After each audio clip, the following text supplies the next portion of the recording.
प्यारे बच्चों, एक जंगल में दो बिल्लियां रहती थीं। वो एक दूसरे के साथ बहुत खुश रहती थीं और जो भी खाने को मिलता मिल बांटकर खा लेती थीं। एक दिन उन दोनों को रोटी का एक टुकड़ा मिला। उन्होंने फैसला किया कि वो इस टुकड़े को दो बराबर हिस्सों में तकसीम करेंगी।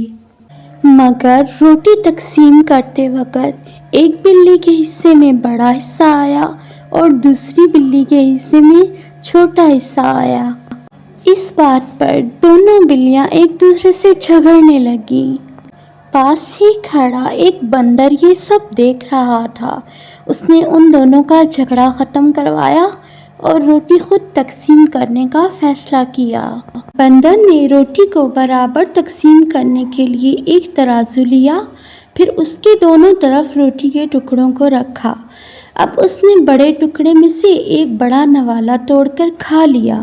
इस तरह बड़ा टुकड़ा छोटे वाले टुकड़े से छोटा हो गया।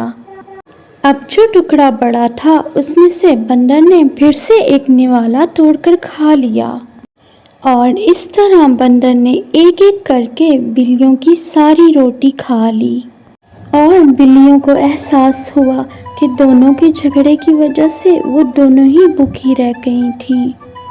तो प्यारे बच्चों, कभी भी आपस में झगड़ा नहीं करना चाहिए। झगड़ा करने वाले हमेशा नुकसान में रहते हैं।